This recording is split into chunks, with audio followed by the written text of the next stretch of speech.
Chris, and also today's missing person case is Thailand Hernia. Also, today's missing person case is Destiny. Today's missing person case is Haley Bible.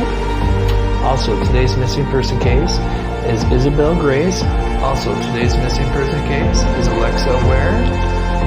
Today's missing person case is Also, today's missing person case is Aaron Teresa Lawrence. Today's missing person case is Jessica Marshik from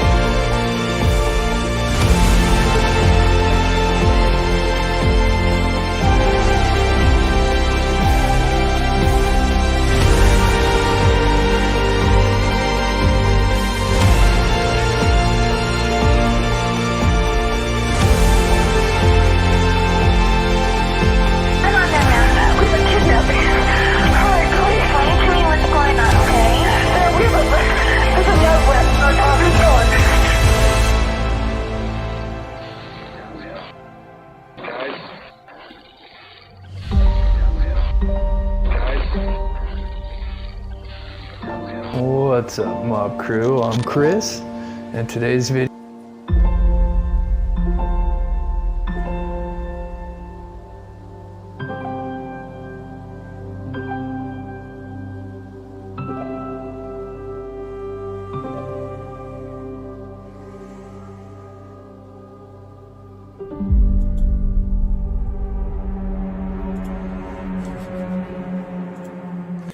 What's up, everybody? Welcome to the stream. Thank you guys for showing up. If you can hear me, put a 1 in the chat. As you can see, I got a new background in because it's going to be Paranormal Sunday tonight. So, all right, okay, we got a 1 in the chat. Awesome, sweet. Sorry, I'm still working on my green screen. I still need to fix it. When I was making my my halftime show, I kind of messed some settings up, but we'll get it fixed. So thank you guys so much. I know it's been a while since we've done a paranormal show. This is kind of I have done a paranormal live show before, but this is usually I do a regular upload, so this will be something different. I'm excited, and like I said, we'll go over the Headless Valley of the Nahanni Valley in Canada. We'll go over that story. And I gotta shut my window.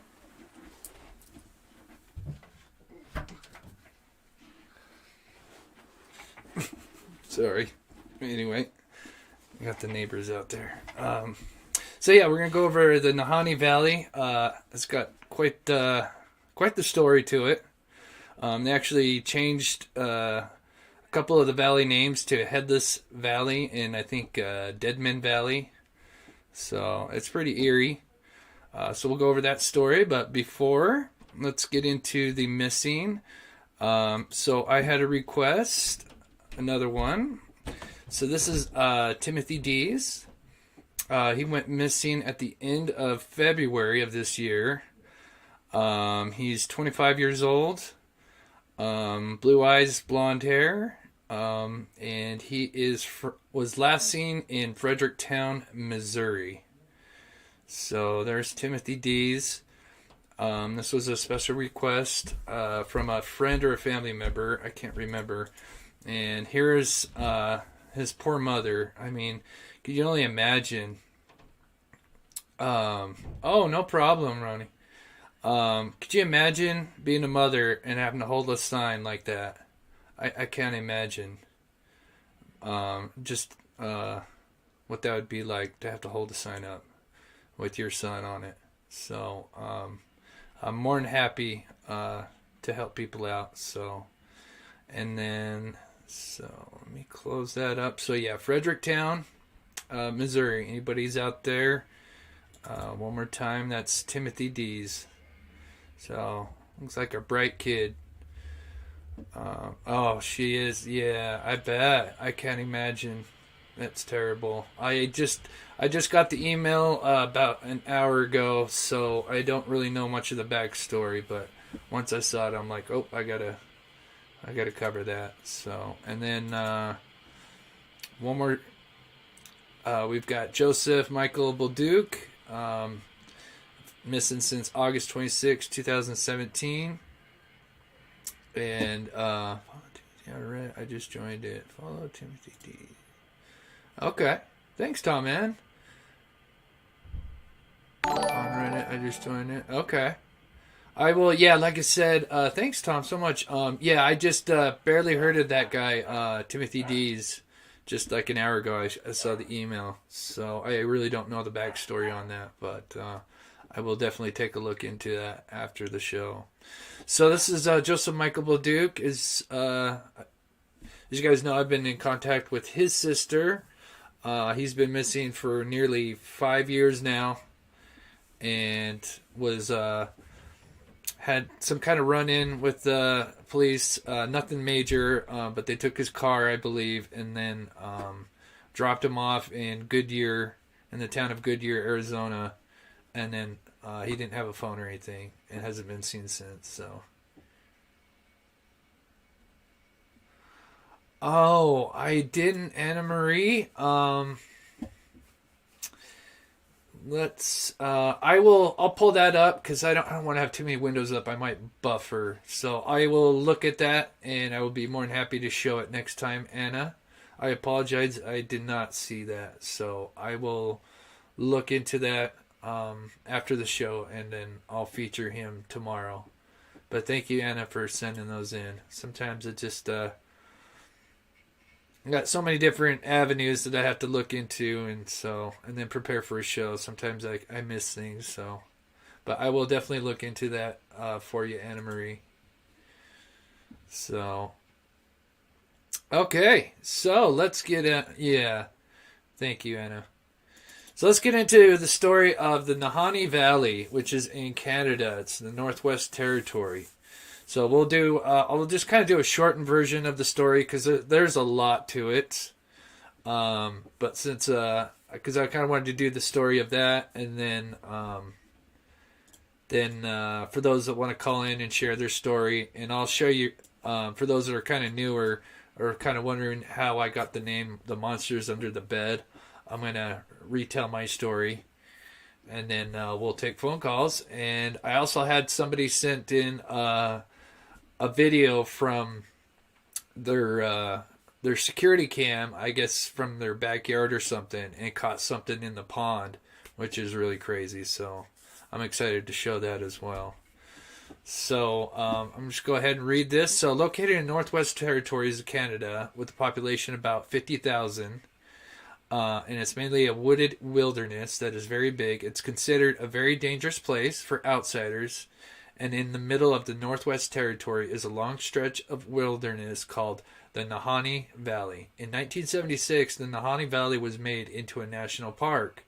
It's not like your typical national park like here in the United States where you got roads, camping sites. At least back then, I don't know if it's changed, but but when they did turn it into a national park, it didn't have any of that kind of stuff. So most of it's completely untouched, very pristine. So in 1904, the McLeod brothers, Frank, Willie, and Charlie, prospectors, wanted to go out into the Nahanni Valley, and they wanted to look for gold.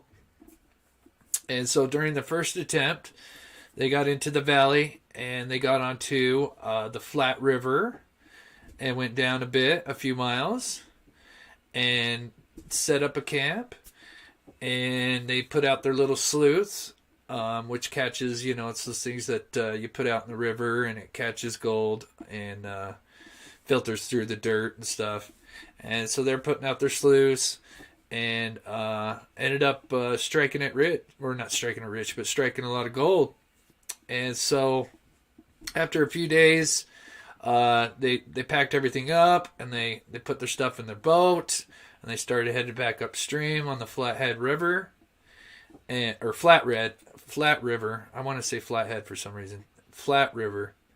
And so they started heading up, and apparently the boat tipped, and they lost everything. They lost all the gold, and went to the bottom. And so, not defeated, they decided to flip the boat over, salvage what they had. They went back to try it again, And sadly, they couldn't get any. My mom is here. I'll try to be here. Okay, no problem, Lynn. So the second time they went back after their boat capsized, they went back to I think their original spot, and they didn't get anything. So sadly, they decided to go back home. So while back at home, two of the three brothers, Frank and Willie, were talking about heading back to the Nahanni Valley for another attempt at prospecting. And so a year later, in 1905, the two brothers, so one stayed back, so Frank and Willie, with a new friend, Robert, they headed back out to the Nahanni Valley. The brother, Charlie, he's the one who stayed back. And so they had left and went out. And so a couple months had gone by, and that was kind of normal. And I hadn't heard anything from his two brothers. And then a year goes by, and he still hadn't heard from his brothers. And he thought, okay, well, they're just, they're making some money, and, they'll be back soon. And I think 2 years go by, and now he's worried about his two brothers. They haven't came back. So after 2 years had passed, not hearing from his brothers, Charlie decided he had to go and check on them and formed a group of 4 people, Charlie and 3 other town folk. And they go back out and onto the Flat River and starting heading upriver and approaching the South Nahanni River. Meantime, they are scanning the area for any sign of life, but there is nothing. While heading downstream on the South Nahanni River, they approach a part of the river which is called the Big Bend. And this is actually, let me scoot this over a little bit just in case if I should have fixed my camera. So this is actually a picture of the Big Bend right here. And one of the things about the Flat River is it dumps into all these little different canyons. And so there's what's called the first canyon, second canyon, third canyon, fourth canyon. And so they come around this big bend, and this dumps them into what's called the second canyon. And the river ends up getting really narrow, and then on both sides, as you can see, is just sheer mountain wall. So you got mountain walls on both sides, and then you've got caves that are actually like coming out of the mountains, and so breaking up. So it looks like there are people like watching you. So like when you're going down this second canyon, it's really scary because it feels like you're being watched. That's what people say when they're going down this part of the river. And here's kind of a picture of one of the cave systems. So, let's see, I went through that. So about after 10 miles down the South Nahanni River and just past the second canyon is called the First Canyon. And there is a little bit more of a shoreline that you can see. So Charlie and the crew noticed that there was a tent on the left side on the shore just before they exited the second canyon. So, like I said, they had been looking for, he's looking for his two brothers that had been missing for 2 years.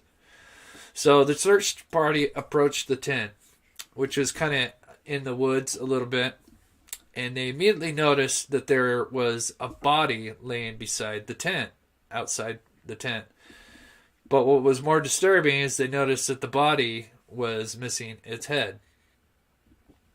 The body looked charred as if it had been set on fire, and they noticed that the right arm had been stretched out and noticed that there was a rifle sitting close to the body as if this guy was trying to grab his rifle, but somebody attacked him before he could get to it. So after they notice that body, they go and search into the tent. And they start to investigate the tent. And when approaching, they noticed that there was another body inside the tent. And they noticed it was kind of covered up.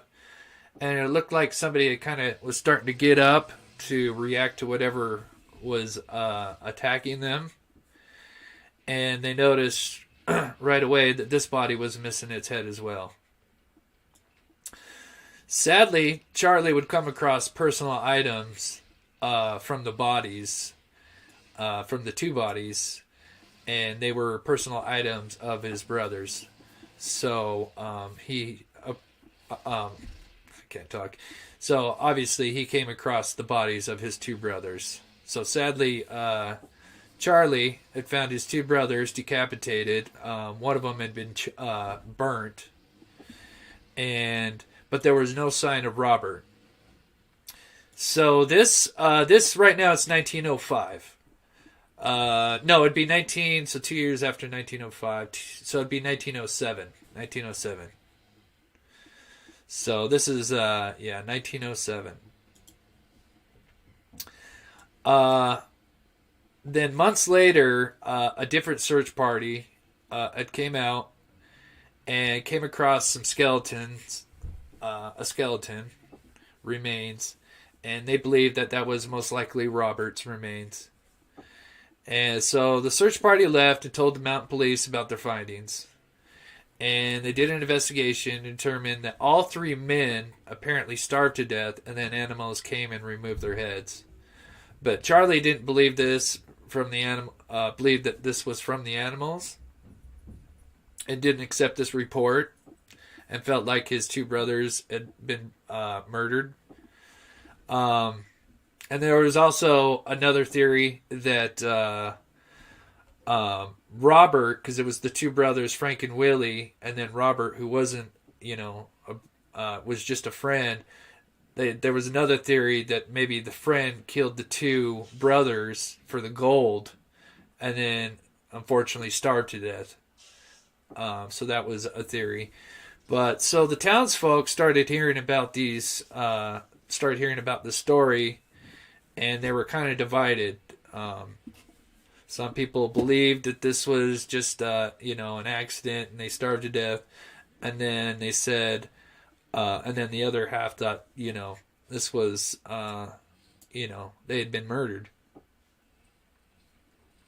But because of the incident, in 1907 or 1908, but because of this incident, they renamed the valley to the Headless Valley. So in 1913, 7 years later, 5 years later, a guy named Martin, who's also a prospector, decides that he's not afraid of this story. He don't believe in this stuff and believes it's a hoax, and believes that there's tons of gold out there. So he decides to take his chance and go out there on his own. And he tells some friends that, hey, I'm going to go out there, and you know what? Let's meet up in a few months after I set up my camp. And so he heads out there in the same area, and now what's called the Headless Valley, back up Flat River. And then somewhere up in there, he had built himself a cabin and made himself a sleuth. And apparently had panned for gold. He found gold and struck it big time. And he actually had sent word back to his friends saying, hey, there's a lot of gold out here. Why don't you, because it was winter time apparently, so he said, why don't you guys come out during the summertime and, we can all mine the gold together. And so as summer approached, the friends, they were supposed to meet up at a certain spot. And so these two friends come out and notice that the meetup point, Martin wasn't there. So the two friends, worried, they head up the Flat River where Martin said he had his cabin. And when they approached the area where his cabin was supposed to be, something was off. Martin's cabin had been completely torched to the ground. And next to the charred cabin was a charred body with its head missing. And it was Martin.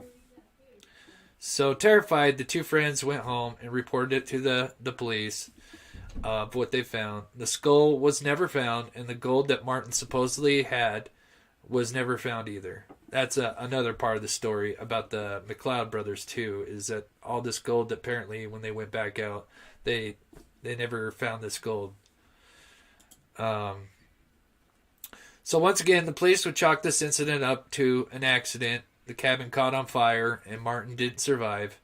Also, the police never connected the two cases between the McLeod brothers and the case of Martin. They never connected the two cases together. They thought it was just natural causes or an accident.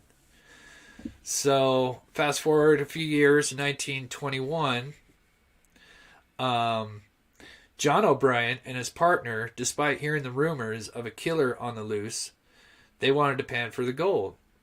They headed to the Headless Valley. They set up camp and were doing well. John told his partner that he was going to go check the traps he set up.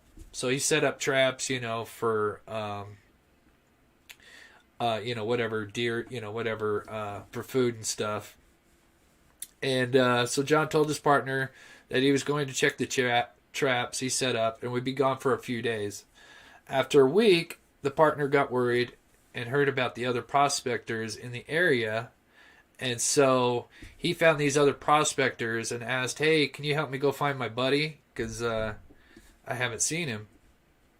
And so they went searching around the area that John said he was going to go check the traps. And as they're heading out, they come to an area and they come across this body that's just sitting there. And it's sitting in front of a burnt out fire pit. And he had, apparently, from what they say, is he had a matchbox in his hand. But what was even odder is that his facial expression was frozen and it didn't seem natural. It was something like he saw something and it flash frozen. And they thought that was really odd that he'd just be sitting upright, and it was almost like seeing Medusa or something, and he was flash frozen to death. And so of course they're freaked out, and so they go and tell the local police. And so they come out and they investigate, and they actually agree that the way the body is sitting there was odd. But ultimately, they felt that he died of natural causes. And so we move on. So now this is where it gets even really weird. Is in 1926, a hunting party decided to go into the Headless Valley, including a girl named Annie. After the first night, the party woke up. So they went out to the Nahanni Valley in the Headless Valley. And on their first night, after setting up camp, one of them woke up and noticed that Annie was nowhere to be found. And after searching for days, they could not find any sign of Annie. So after searching for days and everything, they decided, okay, well, we should go back to town and tell police. And so they told the police, and the police came out and was looking for Annie, but they couldn't find any sign of Annie. A few months later, a man heard the story about Annie in town, about a woman that had went with a hunting party and ended up missing. And so he decided, so he's like, apparently he was out there during the same time this hunting party went out. So he went to the police and had to tell him what he had seen. So during the time that Annie went missing, this man was camping in the Headless Valley as well.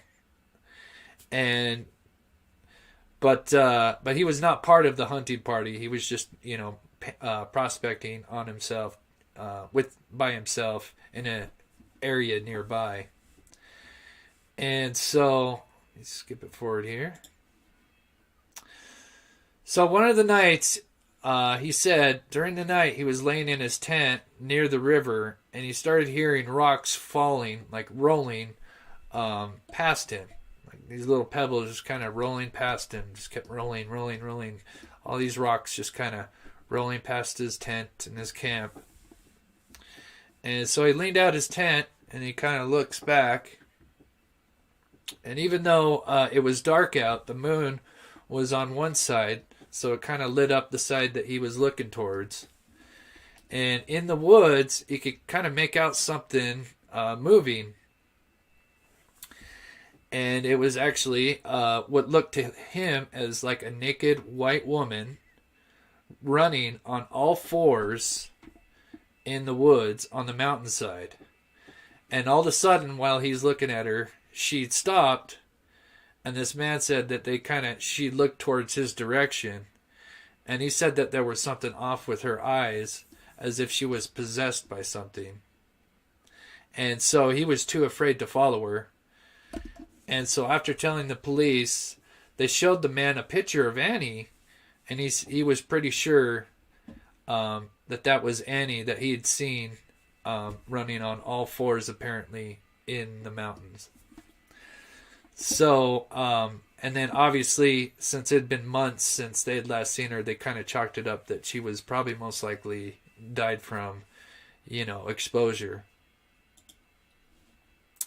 So in 1931, another gold prospector decides to try his luck in Headless Valley. He builds himself a cabin, and strangely, he would be found dead inside his cabin that had also been burned down. Police again believe this is an accident. None of them, at all this time, all these different incidences, the police never connected, all these different accident or incidences.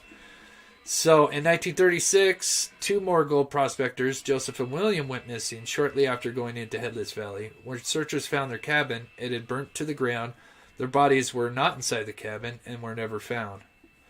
So they're just having all these prospectors go out, and either they're finding their cabins burnt down and their bodies are headless, or their cabins burnt down and there's no body.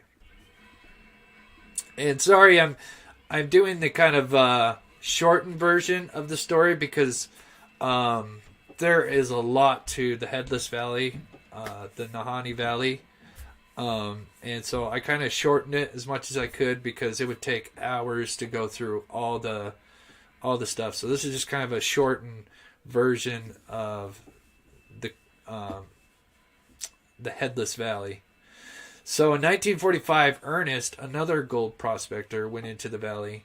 When he did not make his rendezvous with another party, they went looking for him. They would find him in his sleeping bag with his body inside of it, but his head was missing. Police said this was an accident as well, and he probably starved to death, and then they took his head. So that they just keep thinking that these people are just either starving to death or dying from exposure, and then the animals just kind of come and apparently remove the head, but then leave the body, which is doesn't make sense. So we're coming up to the end here. So in 1946, John Patterson, another gold prospector, went into the Headless Valley, and he too went missing. So they sent a search and rescue to find John, but they couldn't find him. During the last night, so this is what's interesting. During the last night, because there was some local tribesmen, back in the 1900s and before the 1900s, there used to be some local tribes up in those northwest Nahanni Valley area, but a lot of them went missing or they left for unknown reasons. So while this search party was out looking for John Patterson in 1946, during the last night, some of the local tribesmen that lived up in the area came up to the rescue team and told them something chilling. The native tribe warned them that there are these white figures that travel around the mountains, the woods, and the river, and you don't want them to see you. After telling the rescuers about hearing this, and during that night, all they heard was all these different howling sounds and wailing that they'd never heard before. And so when morning came, they got out of there. And then one man describes the valley as being sinister and would never return there again. During the following years into the mid-90s, less stories have come from the Nahanni Valley and less people would actually go there.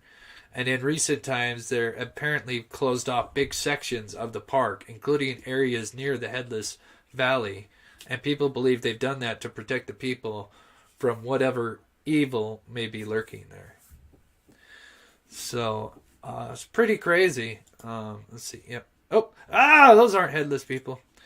So yeah, the Nahanni Valley is actually quite wild. And there's a lot more. Like I said, this is just kind of a shortened version because it would just take forever to go through the entire story. But and you will find that there's kind of different stories, especially about the McLeod brothers. Apparently, there was a story where they just apparently kind of turned on each other. There was another story, one of the other theories besides evil white figures out there is apparently since there's gold out there, that people were just out there killing each other because of the gold, and they were trying to keep it hush, because they didn't want people coming out there prospecting, and so people are just getting murdered. But it's pretty cool. It's a pretty interesting story. It's not cool that they lost their heads, of course, but it's a pretty interesting little story about this place out here in Canada. And I had never heard it before until I watched a video on it. But I'll play just a little video that shows kind of the valley. Let me turn down the sound here.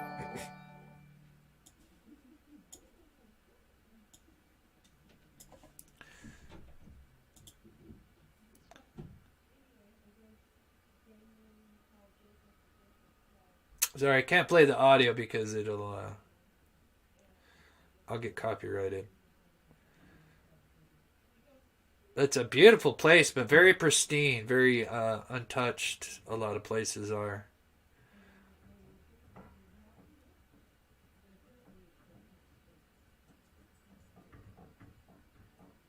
Sorry, like I said, I can't play it, but this is so this is, I think this is the Flat River. There's a couple of rivers. The Flat River, I believe there's the Nahanni River or South Nahanni River. Um,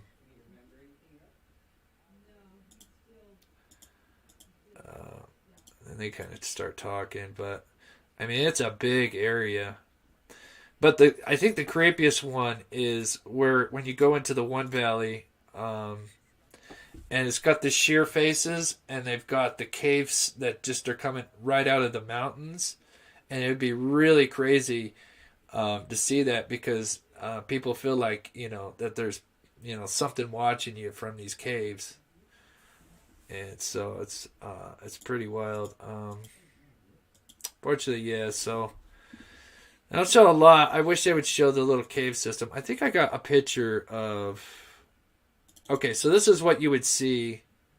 It's not the best picture. So this is what you kind of see coming out of the sheer mountain walls when you're on the one part of the river. You would just see a bunch of these.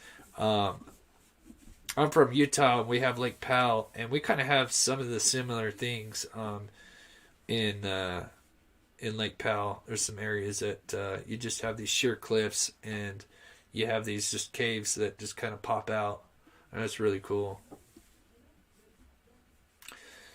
Yeah, that's right. Yeah, Mr. Bond he did one. Yeah, he's a very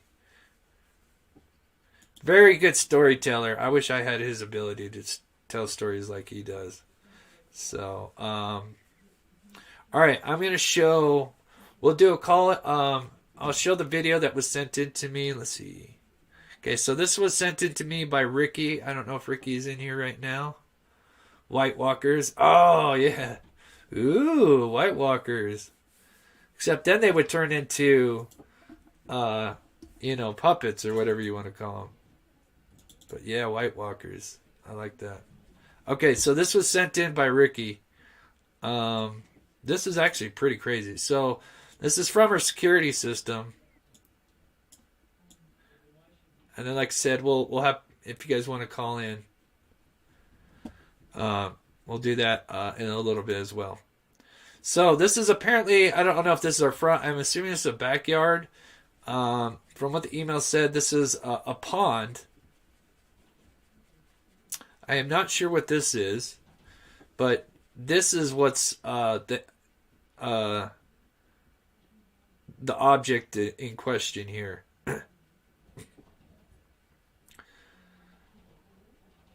So I guess they're watching their security footage. So you'll see this thing come right back into the view here in just a minute. So here it is. Look at this thing. I have no idea where these shooting things are. I don't know if that's... I was going to say snow, but that wouldn't be consistent.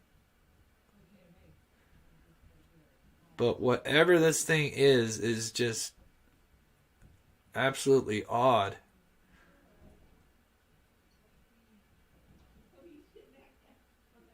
If Ricky's watching, I know what the hell is. I know exactly what in the heck.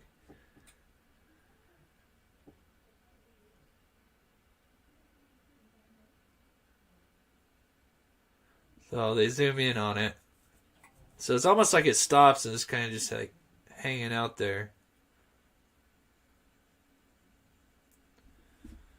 Oh, this is your sister's. Oh, Ricky's here. Okay, cool. So this is your sister's house. Okay, thank you, Ricky. Okay, Ricky is here. Cool.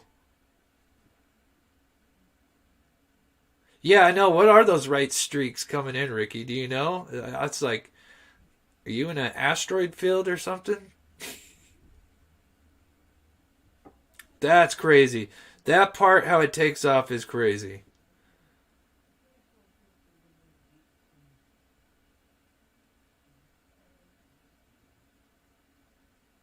That's that is crazy. Yeah, it looks like it's floating above the water. What in the living f? Yeah, yeah. Thank you for sending it. We'll play that last little bit. We don't know either. So you don't know what the flying stuff is? Oh, it's Casper.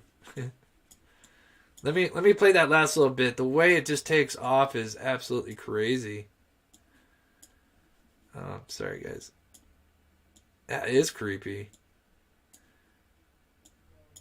Oops, come on. Sorry guys. Oh, and then it's going to do that to me. Really? Okay, I'm just going to play this last 10 seconds because the way it just takes off is absolutely crazy.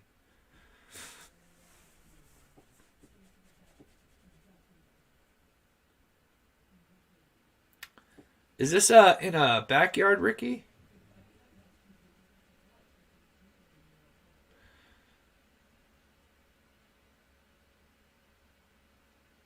The way it takes off is so bizarre.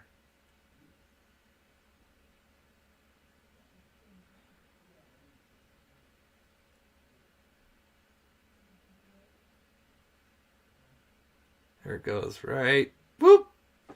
That is so crazy. Oh my god, you wouldn't ever catch me out there again. So my mom just had passed, but when they dug that pond, they found native artif. Whoa! So my mom just passed. I'm so sorry, Ricky. But when they dig that pond, they found native artifacts. So we don't know, but won't leave. Really? That is strange. Interesting. Thank you, Ricky, for sending that in. I'm sorry to hear about your mom. That's, boy, I know some other people have lost their moms. I won't mention because it's not my business, but I know some others, followers have lost their mothers recently, and I've lost my mother, and that, because I wasn't as close with my dad, so my mom, was kind of my everything. So that's tough. So sorry to hear about that. But thank you for sending that in. No, I told my sister give back the natives their stuff, but now she's scared to go out there. Uh, it's watching. It's in the black. It's watching. It's in the back. Yes. Oh my gosh, that's crazy.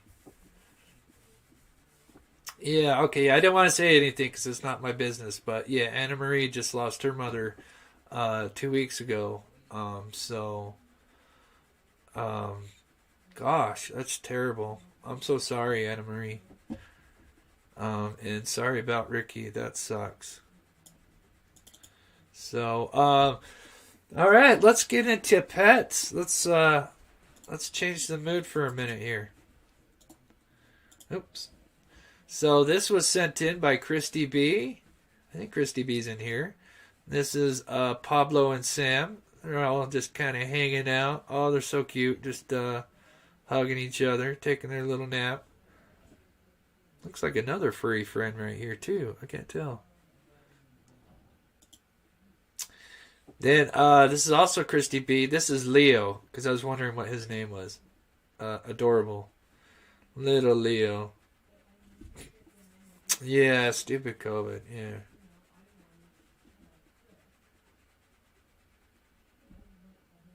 Yeah. Yep. If you want to send in your pet pictures, go ahead, send them to my email, so we can show them in the next show. This is from Kit W. This is Squeakers. I love that name, Squeakers.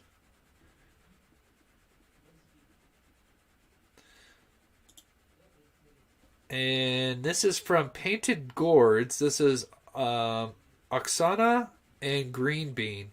I love the name Green Bean. That's so funny. So, yeah, so that's from Painted, Oksana and Green Bean. So adorable. Love it. Um, oh, we got one more. Hold on. And it's from Jenna. I don't know if Jenna's in here tonight. This is Daisy. She did. That's so cute.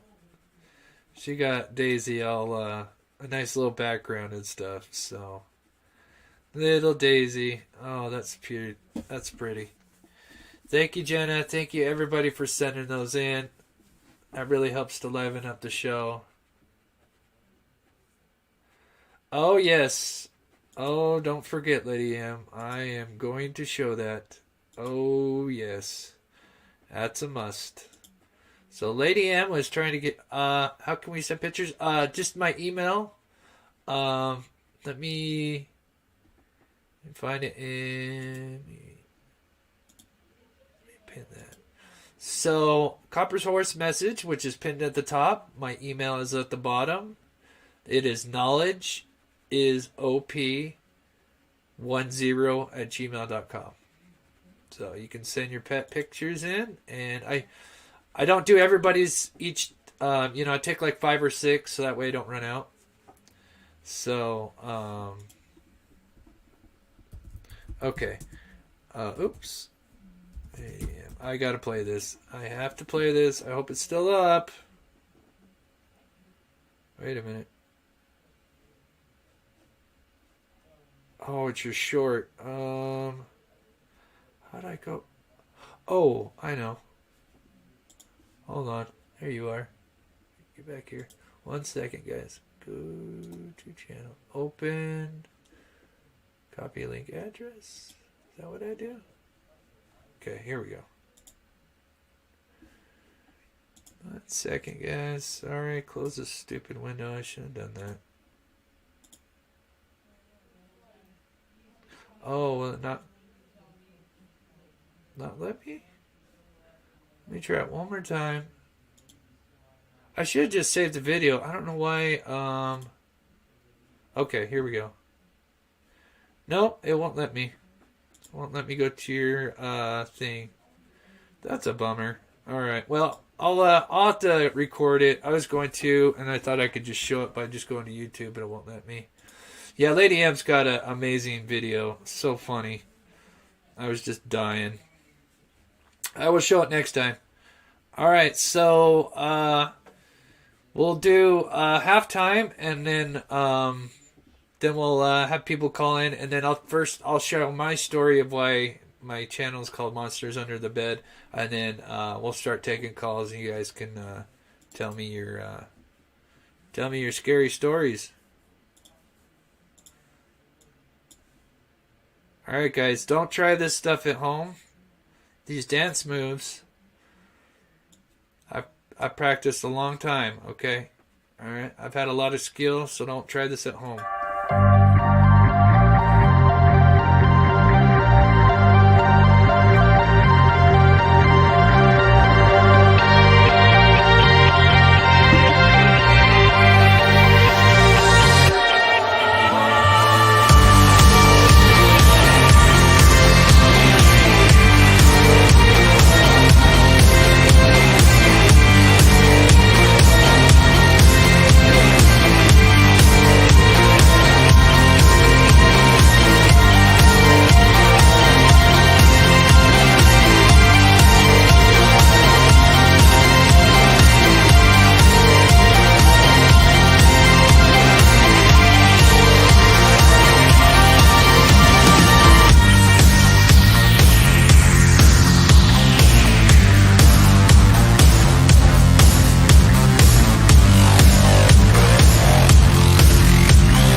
know. Like I said, don't be trying that stuff at home, okay? You might get hurt. See? Look at this. See, oof.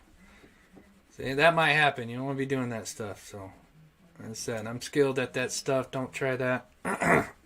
Many years. Many years. All right. Who's Gary though? Oh yeah, he's just a YouTuber that. Oh, thank you. Yeah, thank you. So my parrot is laughing. Yeah, thank you, SD, and thank you, Tom.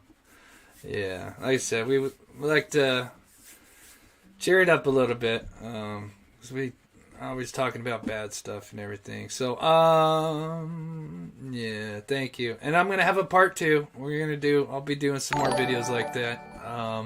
That was my first time dancing in front of a green screen, so I was kind of.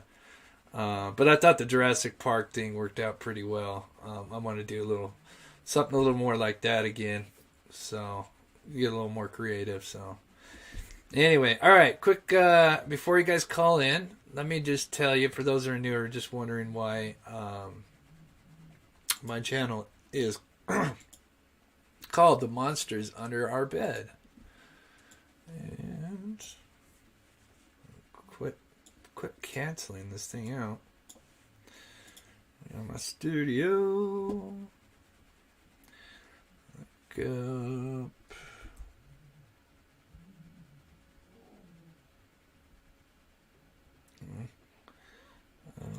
Acting slow. Boy. It isn't buffering, is it? Gosh, that is acting really slow right now. Holy mother. Okay, alright. Okay. What is it called?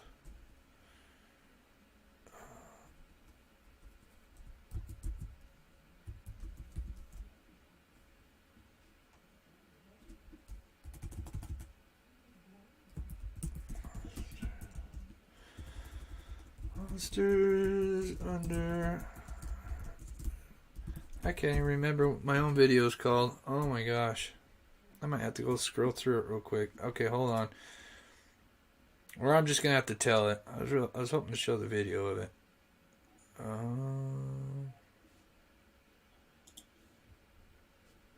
50.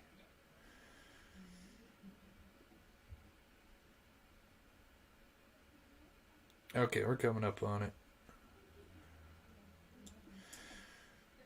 Alright, come on. So I should have had the video ready. Are you serious? Are you going to do this to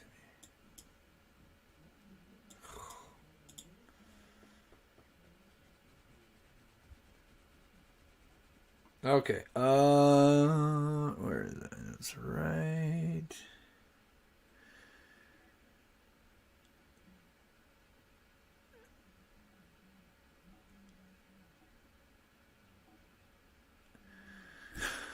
Oh, where is my video?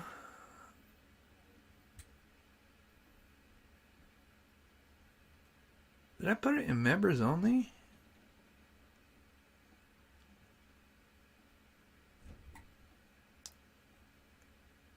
Okay.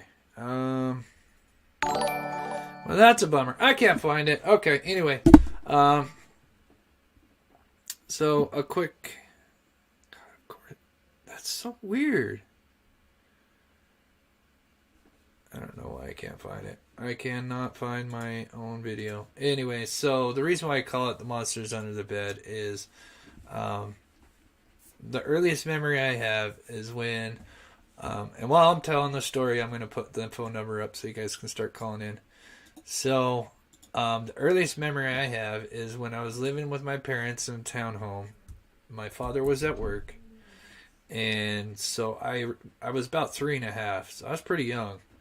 And so I went upstairs. Oh, Amber Alert. Hold on 1 second. Yep, I'm getting it too. Okay. Alright, we'll have to talk about that in a minute. 7 years ago. Okay, we'll have to talk about that. Sorry, I got a child alert. But anyway, so yes, I was about 3.5. My mom was downstairs, so I went upstairs and I went into my parents' bedroom. And I don't know why, but I looked under the bed, and so I started scanning under my parents' bed.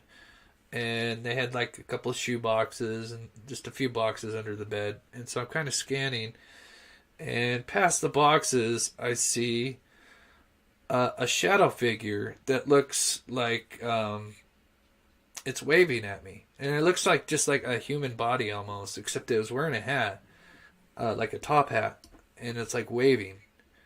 I'm like, what? And it's at first I wasn't scared. I just thought it was like my dad under the bed or something, and it's just waving at me. And then the more I kind of sitting there, it just kind of waved and didn't do anything except just wave. And then just the more I was kind of making out the figure, it didn't make sense to me, and so it like freaked me out. And so I got back up and I ran back downstairs, and I went to my mom and I'm like, what's Dad doing under the bed? And she's like, Dad's at work. And then that's all I can remember of the memory itself. But I do remember talking to my mom. I think I was 3.5. I was really young. It's kind of weird that I can remember that young. But yep, so I was always afraid that, like I said, even though it was under my parents' bed, I was always freaked out that something was under the bed, and so I was always afraid of monsters under the bed. And so I used to always stuff things under my bed so monsters couldn't get under there. So I stuff as much as I could under my bed all the time. And of course I would still like leap off the bed or jump on the bed because I was afraid somebody was going to nab my hand out. So yeah, no, I wish I could have had the video. I had a pretty good reenactment of it, but I can't find the video. All right. So there is the number. If you're going to call, just try to keep, if you're going to tell a story, try to keep it, pretty, so we don't go too long. But, yeah, call in. Replace pin message. So we'll put that up there. Remember, if you call in, don't talk through whatever your device, if you're watching the stream, use your phone. Because there's a delay between me and you. Yeah, it is young, Jason. Yeah.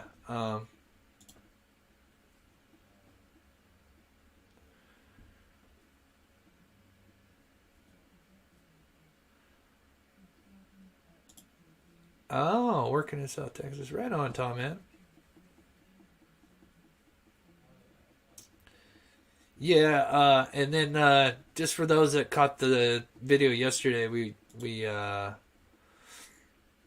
went over Robert Lawson. Very crazy story. And Tom has done a lot of investigation, a lot of work, a lot of research, and gave it to me in an email, and it was just amazing work that he did. Theories, I've heard many theories, but nothing what Tom had showed me, which Tom's research totally makes sense. And then he even sent me more stuff today that's like, wow. What are those two lights go behind you, Chris? Oh, that's just my no, that's just my scary background for today. So it's just to add to the theme of paranormal.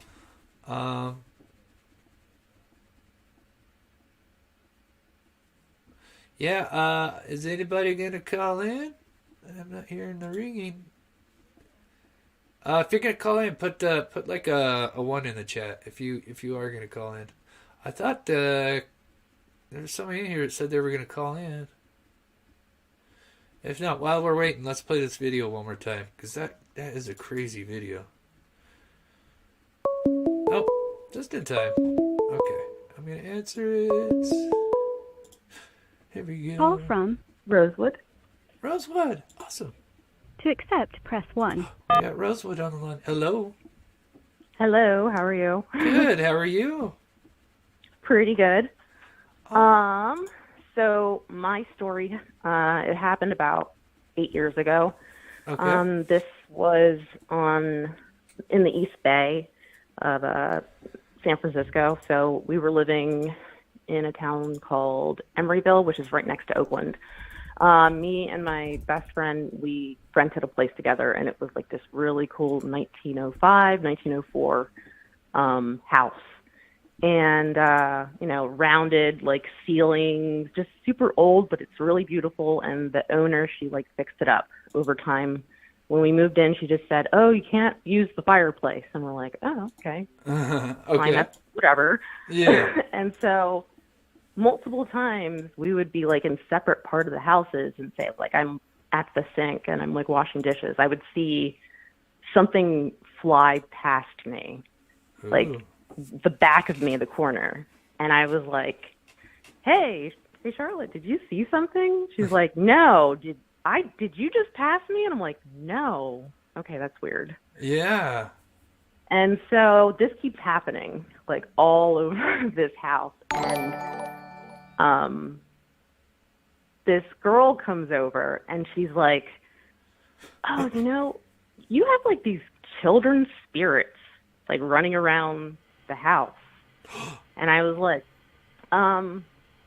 that's weird. Like, why would you say that? It was kind of like She's a like, I just, medium or something. She kind of got that. yeah, it's like she was Yeah. just like a mutual friend, but Uh she like huh. picked them up. And we were Uh like, oh, okay, yeah, huh. you know. Yeah. And so we had our landlord, she was going out of town, so she came by and she stopped by and we said, you know, why can't we use the fireplace? And she said, oh, these children from like long ago, they were playing hide and seek around the house and they both went into the fireplace and it crumbled. It Oh. just it killed them both. It like, yeah. Oh And we were no. like, what? Why? Wow. And she's like, oh, are they playing hide and seek with you around the house? And we're like, yes, they are. And Yeah. she's like, oh, that's normal. They just, run around. You'll just catch a glimpse of them. It's a little boy and a little girl, and they just want to play hide and seek. And we're like, oh my gosh. Oh, okay. I mean, they were never harmful. They never did anything, but they Uh were just huh. mischievous. You would just Yeah. see, like, you'd be in your bedroom and you'd see, like, a figure peep in, peep out really quick in your bedroom. You'd be in the front room. You'd see something peep in, peep out. You'd be Oh washing the no. dishes. Something is running past you, and you're like, what? And you're thinking, oh, maybe it's the cat. And it's like the cat's sleeping, like passed Yeah. out in the next room. So, yeah, that is my story. Wow, that is creepy, and it's funny you mentioned the like you watch things run past your doorway or something. It always bothers me, especially at night when like a bedroom door is kind of like a quarter of the way open. I always have to have it like closed because I'm always thinking something's gonna kind of peek in. You Oh know what yeah, I mean? When a door is just kind of ever yeah, since that situation happened, I close my like it. There's no such thing as like a door is just cracked for me. It stays closed. yeah, It's opened or it's closed, and if I'm going to bed, it's closed because sometimes my roommate would go out and then I would just be alone with her cat, and I'm like, oh my god, I don't want to see anything right now. yes, So yeah, yeah. it was That's just like a tragic accident, and mhm. it seems like they don't know what happened to them. It happened so quickly, and then the fireplace just, remained just empty, vacant. No one ever used it or anything. It was like, yeah, Oh like wow, 1905, 1906 is when it happened, and they just never fixed it. So, yeah. yeah, And I forget, that's you my say story. you used to live there or Yeah, I used to live. Oh, I don't live there anymore. okay. No, Yeah, I'm I out. lived there for about like 3 years. So Yeah. that was like very common, just seeing things running past you. And I was like Wow. before like figuring out what it was, I was like chasing. I was like, I thought it was my roommate running, and I was like, oh, like Yeah, quit doing that. Look, Yeah, stop. that's not funny. And she's like, and she's just in the front room, like watching like Anthony Has Bourdain, no idea what's going like, on. eating popcorn. And I'm like, okay, Yeah. Wow. that wasn't you. Yeah. So, Oh, yeah, that's my story. yeah, that's awesome. That's scary. That would Yeah. freak me out. But yeah, thank you, Rosewood, for sharing your story, and thank you for the support and watching my show. I appreciate it. Yeah, no problem. Thank you. So, all right, have a good day. You too. Bye bye. Bye bye. All right, yes, thank you, Rosewood, for calling in. Yeah, that would be creepy, having kids kind of run around. It sounds like, when you see something out of the peripheral vision kind of go by, and you're wondering if your eyes are playing tricks on you or if you're actually seeing something. So she said, what was it, Emeryville or something? I just kind of pulled a picture up of the town, I have no idea. But she said it was kind of like a rounded house, but pretty cool. So if anybody else wants to call in, share a story. I know somebody at the beginning said they wanted to call in. I can't remember if it was Christy. I can't go back to the top because there's too many comments. But yeah, if you want to call in. Oh yeah, I forgot to put the +1. So yeah, I forgot. I always forget to put that +1 in there. Somebody repin that. So just in case. There we go. Yeah, because I kind of forget people might be calling from a different state. Yes, Tom, call in, buddy. Gosh. For sure.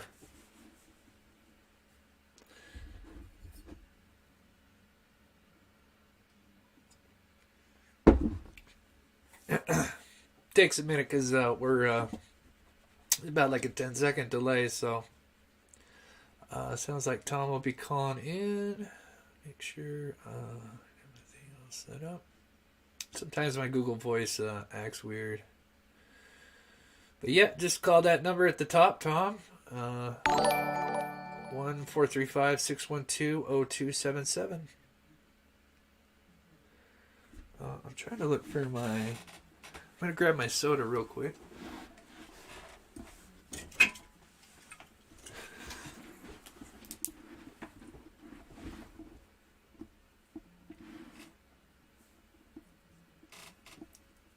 Okay, here we go. All right. Oh, wow, actually, it's got actual ID. Holly Farm. Holly Farm LLC, Hansville Downtown Dog. To accept, press 1. To send a Hopefully, voicemail, press I 2. hope this is Tom and not something. Hello? Hello? Hello? Oh, hi. Hi, this is Michelle. Oh, okay. Hi, Michelle. Is this Chris? This is Chris. Okay, there's a delay on the TV. Okay, I'll turn the TV off. Okay. Yeah. So listen, we lived in Friday Harbor, and we had this 1900 craftsman house. And, Okay. And so it was beautiful. I had all the inlaid cabinetry and all this stuff, and I was living there alone with my son. My husband was still alive at that time, but he was down in Arizona waiting to come up. And so things started happening in the house. And it was like, so we found out they were called the keepers. Oh. And so if you got mad, things would not come that disappeared. So one day, all of my parrot dishes, I had 4 of them stacked up by the sink. I washed them. The next morning, they were gone. And I got mad, and I didn't get them back for 2 weeks. Okay, then my vacuum cleaner parts all disappeared. And my vacuum cleaner was in the closet. And that made me really mad, and I never got them back. Okay, so Oh, wow. and then my husband came up, and whenever he came up, he would see this black figure walking from the hallway into another bathroom and disappear. Oh, gosh, I'd freak And then out. one night I was in bed, and my son's in his other room. He goes, "Mom, knock it off, knock it off." I go, "What are you talking about?" He goes, "You're shaking my bed, and the lights are turning on and off."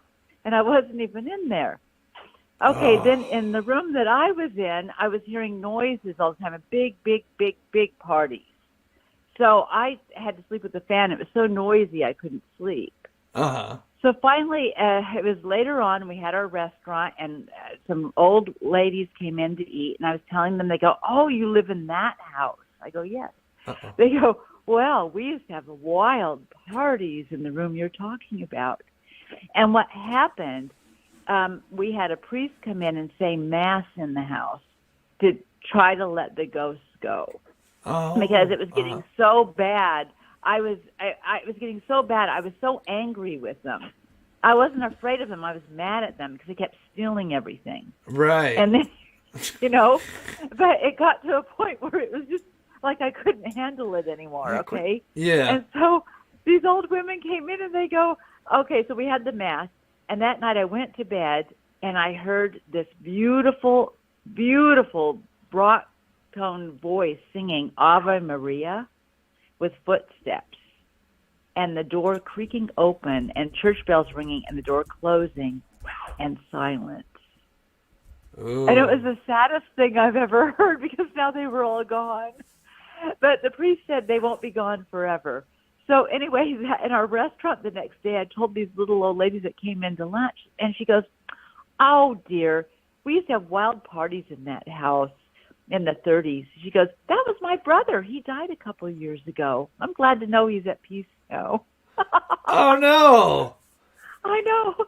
So there's a lot more stories, but I'll let somebody else call in because I have a lot more for you. But anyway, that's fun, okay? All right. Okay, love you guys. Okay. Thank you so much. Thank you. Have a good one. You too. Thanks, Bye-bye. bye. Okay. Oops, good. Okay, Tom. Now try calling. If nobody else call in and let Tom call in. Remember, there's a delay between me and you. I'm ahead of everybody. So, Tom, go ahead. But plus, well, yeah, you don't need to put +1. 435-612-0277.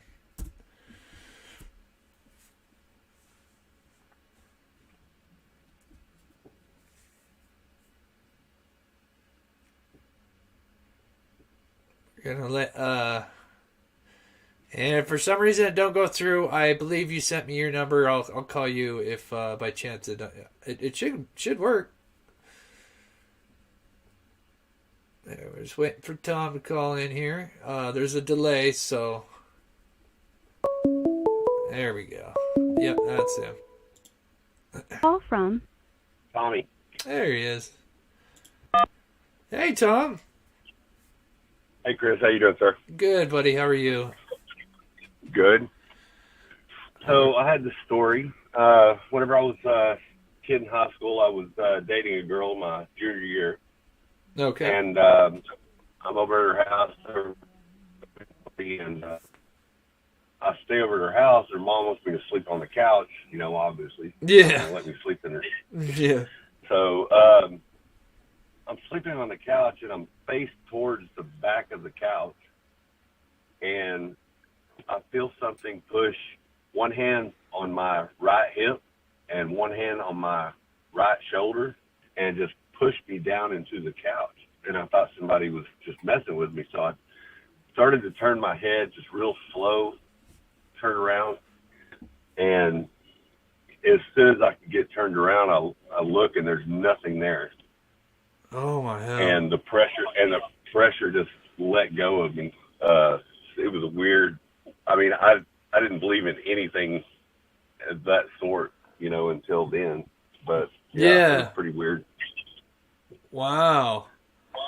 See, I've never had that. I've never had any kind of physical, at least that I can remember. I've seen things, but I've never had an interaction where something touched me. I've had cold, where you go into a room and it's cold and stuff, but I've never had anything where it's actually, I can only imagine what that would have been like. Yeah, that was pretty eerie. Yeah. Did they ever say if that place was haunted, or was that just a... I don't know the history behind it. I know it was an older home. Quite possibly. Yeah. But, yeah, I thought it was just my girlfriend messing with me at first. And then, yeah. Yeah. Yeah. Oh yeah, that would freak me out. I mean, hey, stop that. Wait a minute. No one's in there. No one's in the room. You're sitting on the couch. Yeah. Oh yeah, that would freak me out. Oh wow. So the girlfriend never said anything about her having any experiences that you can remember.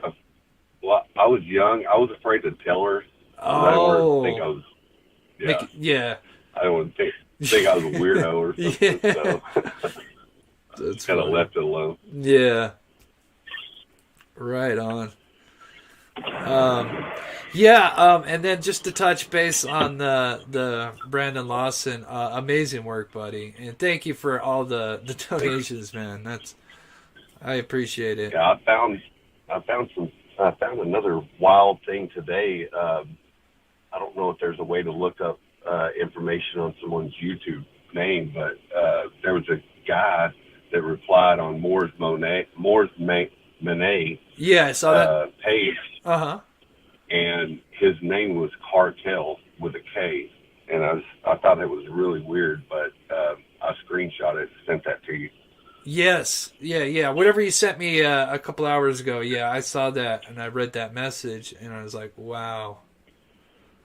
Yeah, and then as far as that story, I wasn't really wanting to go through the whole thing because there's so much there, and there's like 40 people involved, it seems. Oh, and you get yeah. the names all mixed up. So I was wanting to just like touch on the things that I think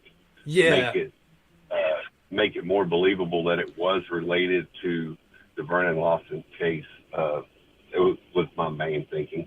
When, where, how, what happened, and all the logistics behind it, and then the proximity of where it happened was less. I actually drove that about 2 weeks ago. I drove that route from his house over to this location where that incident happened, and it's maybe a minute and 30 seconds to get there.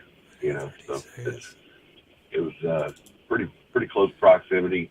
And like I said, it happened in a town that's not known to have a real high crime rate. So incidents of this nature are probably pretty concentrated to where they would or wouldn't happen. Yeah. Which means that's what makes it more plausible, I guess, in my mind. Yeah. That it could have possibly been linked. Well, I'll tell you this before you go. I know because I've been kind of working because me and Grizzly True Crime, we kind of share the same viewers, and I've been wanting to have her on my channel here, and I know that her viewers have been wanting to have her kind of cover the case, and so I was thinking maybe I might put something together and if you would like to call in and share your information. I don't think there's anybody that could, like I said, I've seen some of the theories when I was, kind of looking into the case, and what you've got is just on a whole different level and actually makes sense.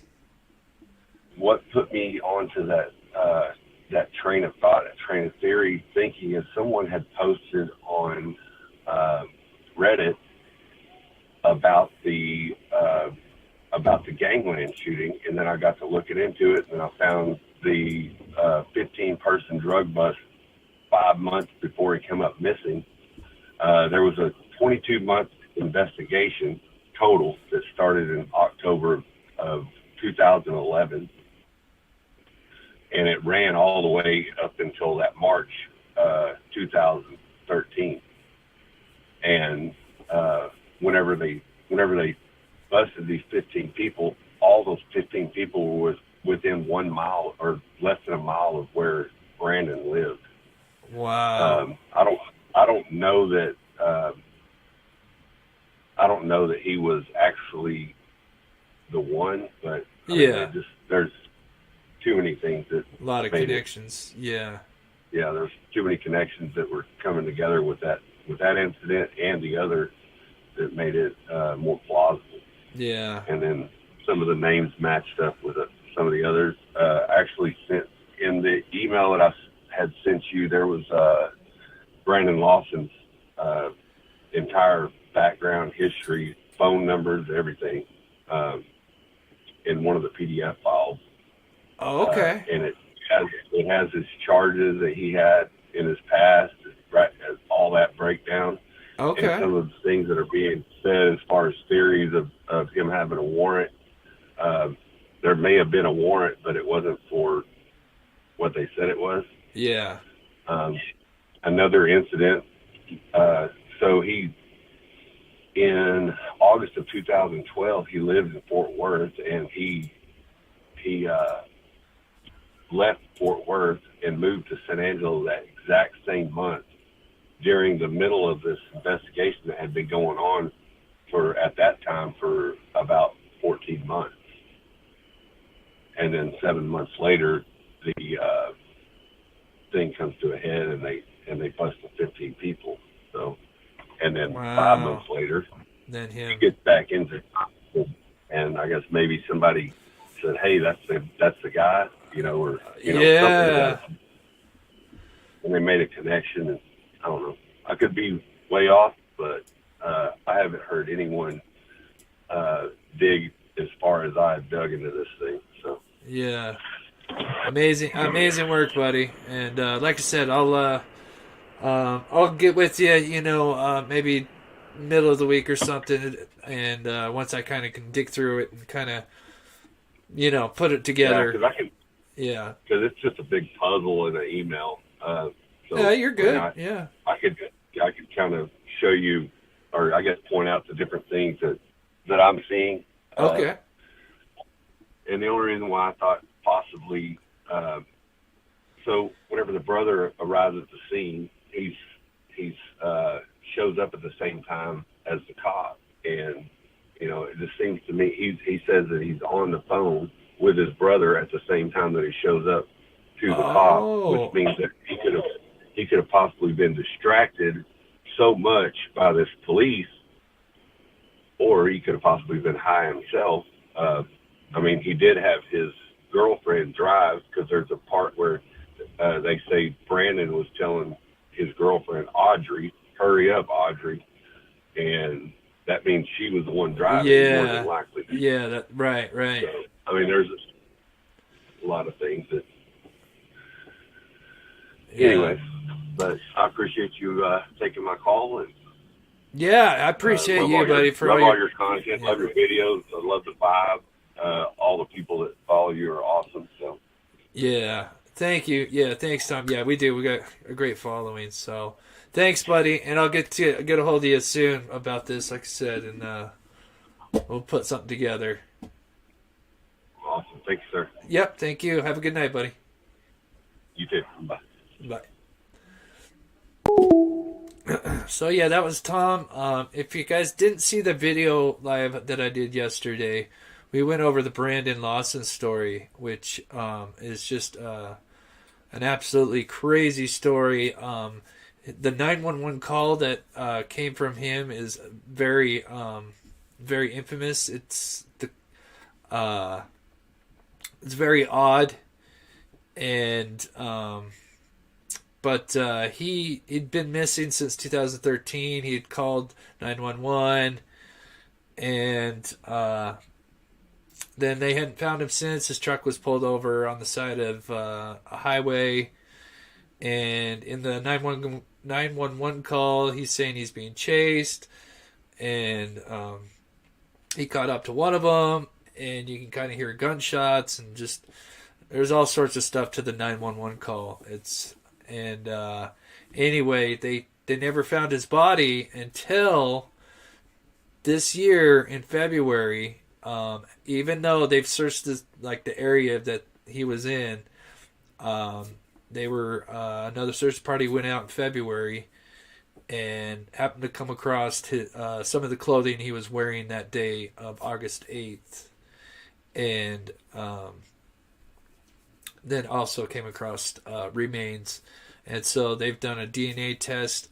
They still haven't said officially, but the family says that they believe this is Brandon. And so, But very unique story. Tom did a lot of research. He believes that, he kind of was probably working because he had apparently a drug charge. And then I don't want to speak too much unless I have the notes with me, but it's kind of like he was working like as like a criminal informant, a CI, or a narc, if you want to call it, because all of a sudden all these people started getting busted that lived within the radius of him. So he could have been narking on these people maybe.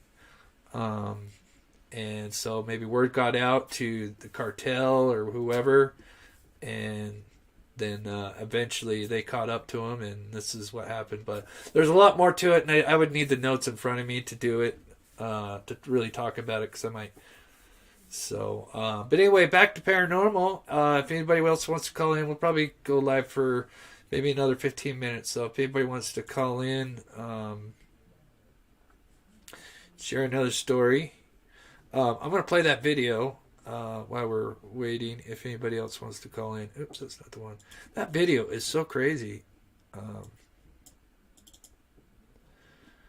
Yeah, I would probably never go in my backyard again. But here's this video that was sent in to me by Ricky. This is apparently her sister's backyard. And this is apparently a pond.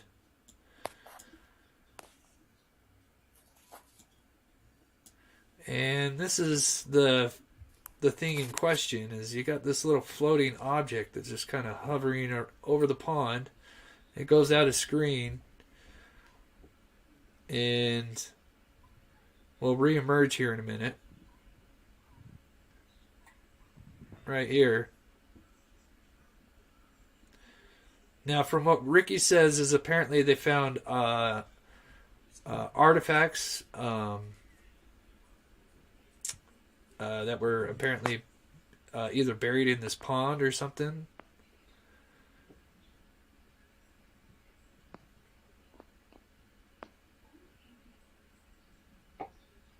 And so this is where it'll stop for a minute here. I said, yeah, if you guys want to call in, we're just going to go for about another 10-15 minutes.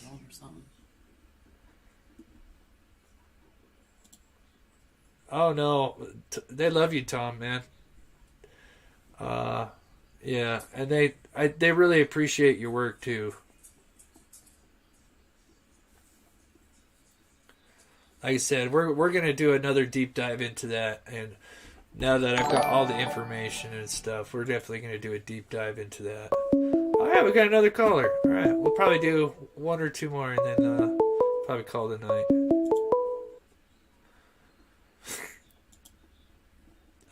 Hello? Turner. Hello? Hello, Chris? That's me. Hey, this is Greg Sterner. I'm a new member or new subscriber. I'm actually a Grizzly that came over.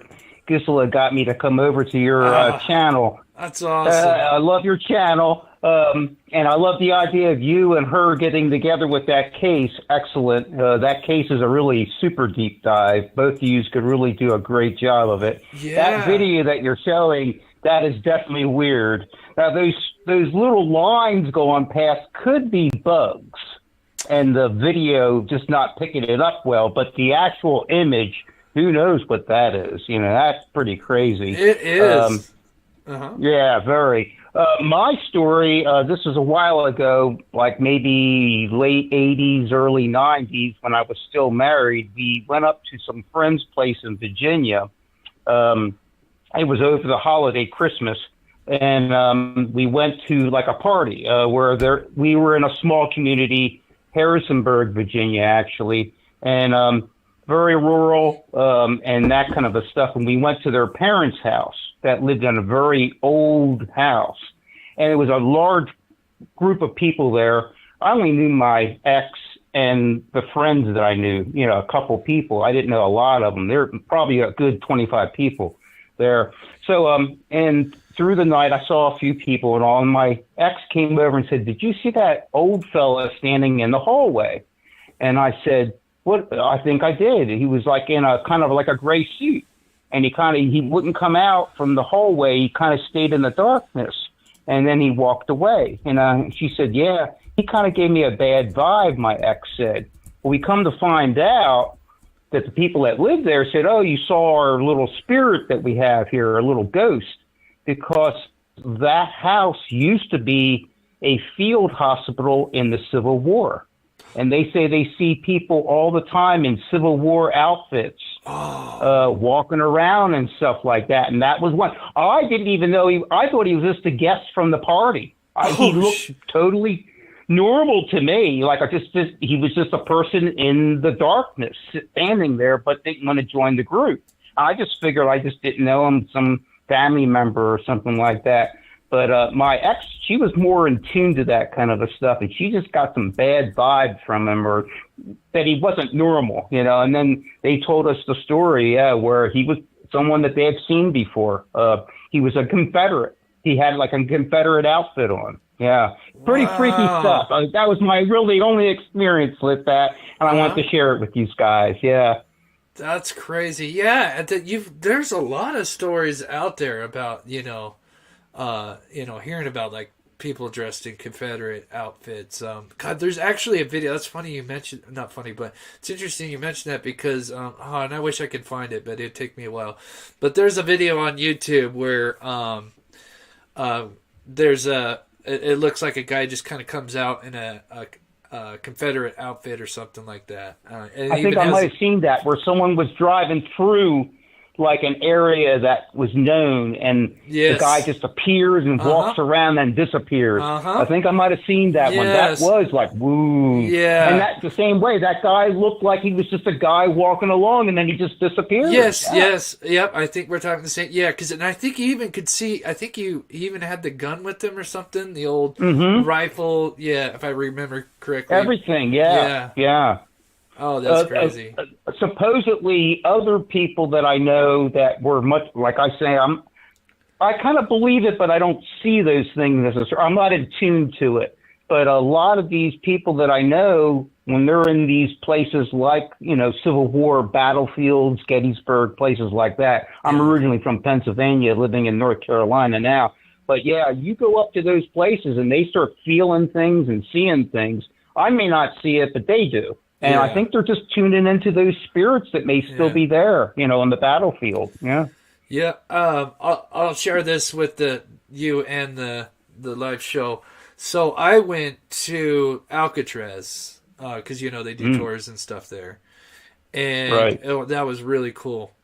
And we went to the cafeteria, and so apparently something went down in the cafeteria where the prisoners kind of took over for a little bit, and they'd killed some guards in the cafeteria. It didn't last too long, but they were, this is like one of the few times that the prison was kind of trying to be taken over by the prison, the prisoners. Mm-hmm. And so apparently some guards were killed in the cafeteria. Anyway, and of course, Alcatraz is just supposed to be just haunted anyway, because it used to be an old Civil War fort as well, or World War II, or Civil War, not World War II. Civil, civil.